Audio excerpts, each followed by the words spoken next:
to me.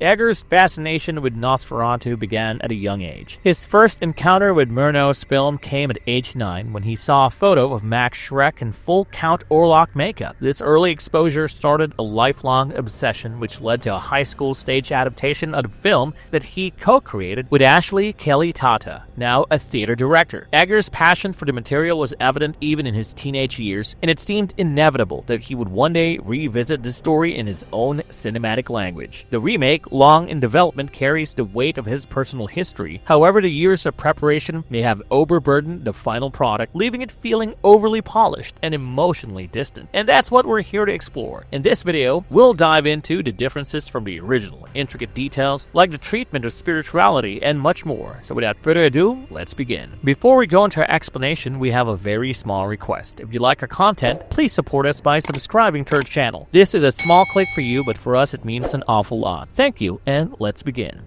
Nosferatu 2024. Set in 1838, the story begins in the fictional German port town of Weisberg. Thomas Hutter, a young real estate agent portrayed by Nicholas Hoult, is tasked with his employer Orlock, played by Simon McBurney, to travel to Transylvania. His mission is to finalize the sale of a decrepit Weisberg manor to the enigmatic and reclusive Count Orlok. Thomas, a newlywed, is urged by his wife Ellen, played by Lily Rose Depp, to reconsider the trip, but his ambition drives him into the Carpathian Mountains. He leaves Ellen under the care of his friend Harding, portrayed by Craven, aka Aaron Taylor Johnson, and in Transylvania, Thomas encounters Orlock, played by Bill Skarsgård, whose unsettling demeanor includes an unnatural interest in Ellen and a disturbing affinity for blood. Thomas becomes increasingly horrified as he discovers Orlock's macabre habits, including sleeping in a coffin. After being bitten, Thomas manages to escape, though not before Orlock sets sail for Weisberg with his coffin aboard a ship. When the vessel arrives in Weisberg, it is infested with rats and its crew has succumbed to a plague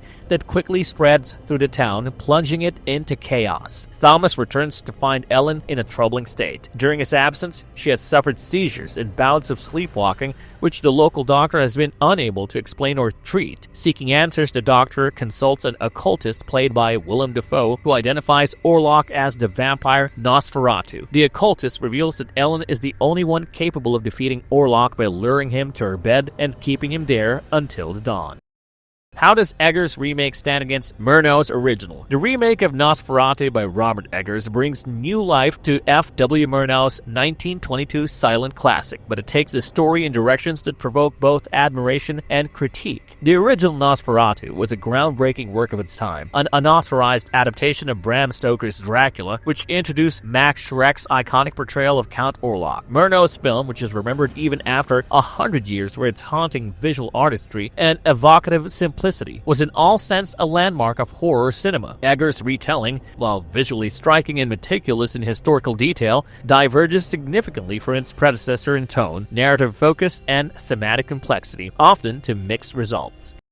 Treatment of the past and the treatment of Ellen. One of the most striking differences between the two films lies in their treatment of the past. Murnau's original had a dreamlike quality and presents its tale with a stark efficiency of silent cinema. Its sparse dialogue and simple but arresting visuals spoke directly to the subconscious, which created an otherworldly atmosphere. Edgars, by contrast, is known for his painstaking historical reconstructions seen in The Witch, The Lighthouse, and The Northman. In Nosferatu, the fictional German port of Weisberg, in 1838, it is recreated with obsessive detail, from its cobbled streets to its grim interiors. Yet this position feels more like a showcase of craft than an invitation into the character's psyches. The film's narrative focus shifts significantly, with Ellen elevated to the central role. In Murnau's version, Ellen is more symbolic, embodying purity and self-sacrifice in her battle against Orlock. Edgars transforms her into a complex, tormented figure whose trauma and desires take center stage.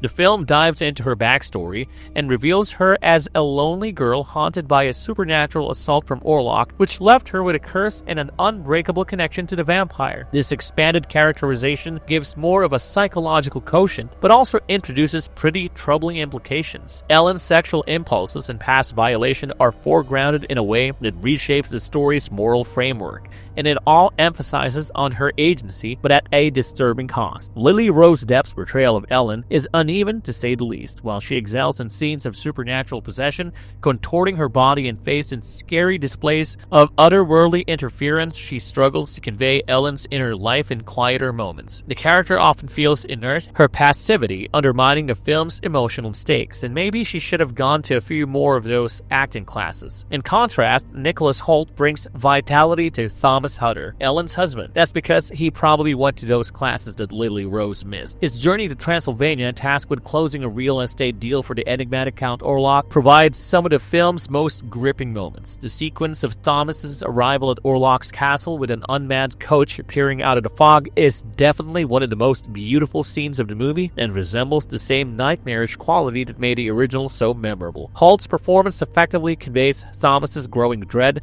as he confronts the vampire's macabre world.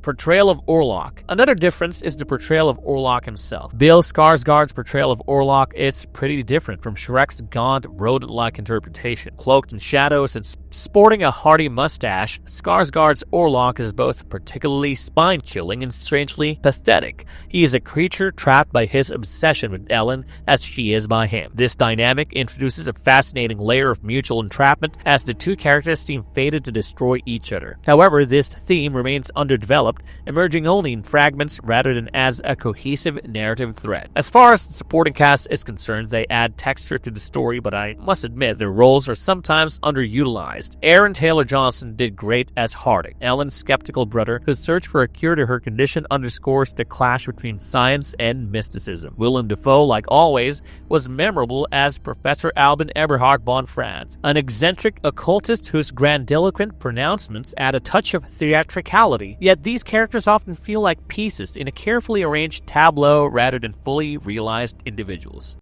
Pacing. Both films also differ in their pacing. I'll explain. Edgars' Nosferatu is undeniably beautiful, with its monochromatic palette and meticulously composed shots that do well to evoke, how do I put it, the aesthetic of the silent era. Yet this visual splendor sometimes works against the film's emotional resonance. Where Murnau's sparse, epigrammatic storytelling allowed for a sense of mystery and unease, Edgars' emphasis on dialogue and exposition can feel leaden. The film's length at over 2 hours allows for expanded backstory and detailed set pieces, but often at the expense of pacing. The narrative moves with a sluggishness that undercuts its moments of horror and suspense.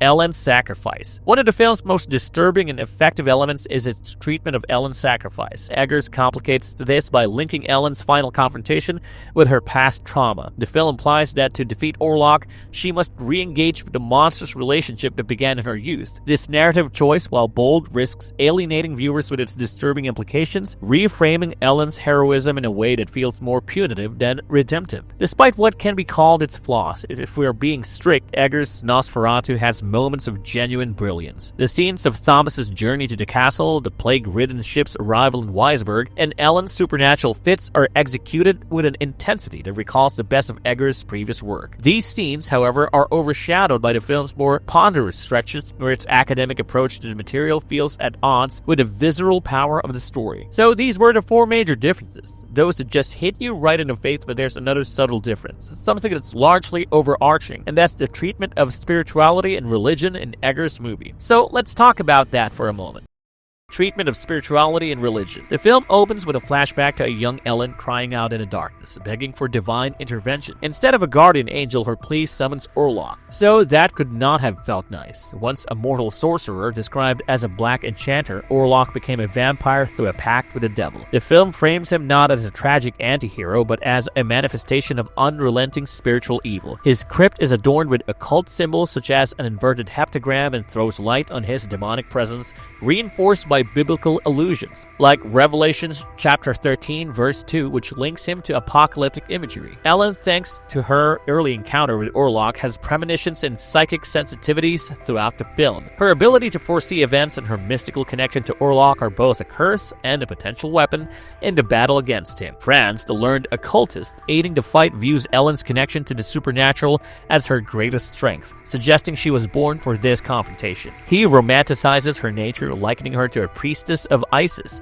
and declaring her humanity's salvation. Yet this spiritual burden isolates her, leaving her both terrified and bound to Orlock's sinister influence. The story leans heavily on spiritual and religious symbolism in its depiction of the battle against Orlock. While Christian imagery dominates, the film blends it with pagan and occult references, creating a complex spiritual framework. Franz urges the vampire hunters to sanctify Orlock's resting place and calls for divine judgment to cast him into the lake of fire. Thomas's survival in the Carpathians is portrayed as an act of divine intervention, aided by Orthodox nuns who shield him through prayer and the sanctity of their church. These moments emphasize the power of faith as the ultimate defense against evil. The story basically critiques the growing reliance on science as a counterbalance to belief. Those who dismiss Franz's warnings, trusting instead in rational explanations, often meet tragic fates. Orlock himself mocks humanity's modernity and expresses anticipation for exploiting the modern mind of the city. This theme contrasts the spiritual battle of the story's core with the skepticism of an increasingly secular world. Ellen's psychic and physical torment intensifies as she resists Orlock's control. Her foreknowledge and spiritual connection to the vampire make her both vulnerable and uniquely equipped to face him. Franz's invocations of angels and arcane rituals highlight the blending of fate and mysticism required to combat Orlock's supernatural menace. The film doesn't shy away from dark imagery, including a ritual with a nude woman riding a horse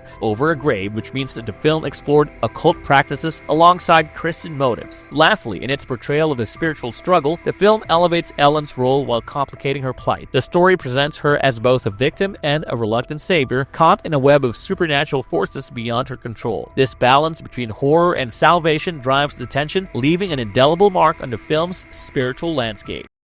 Marvelous verdict, 3.5 out of 5. Murnau's Nosferatu remains a masterpiece of economic storytelling and atmospheric dread. Its low-budget origins forced creative solutions, resulting in hauntingly simple yet effective visuals. Edgars, armed with a far larger budget and modern filmmaking tools, opts for a more expansive and intricate approach. While this allows for greater depth and complexity, it also introduces a sense of detachment, and yet Edgars' film breathes life into the story and will be remembered as a definitive Nosferatu film in times to come. The film's meticulously created images often feel hermetically sealed, designed more for analysis than for emotional engagement. But I believe it's something that will age like fine wine, and people much later would appreciate the film's beauty in all its glory. In the end, Edgars' Nosferatu is a reflection of his talent and ambition, but also to the dangers of overthinking a project. Its strengths lie in its visual artistry and moments of eerie beauty, but its weaknesses stem from its lack of immediacy and its sometimes heavy-handed reinterpretation of the source material. For all its meticulous craftsmanship, the film struggles to capture the primal terror and dreamlike quality that made Murnau's original so enduring. It is a fascinating experiment, but one that, like its titular vampire, feels trapped between life and death. If you like the content, don't forget to leave a like and subscribe to us if you haven't already. Have a good one and be safe. Thanks, everyone.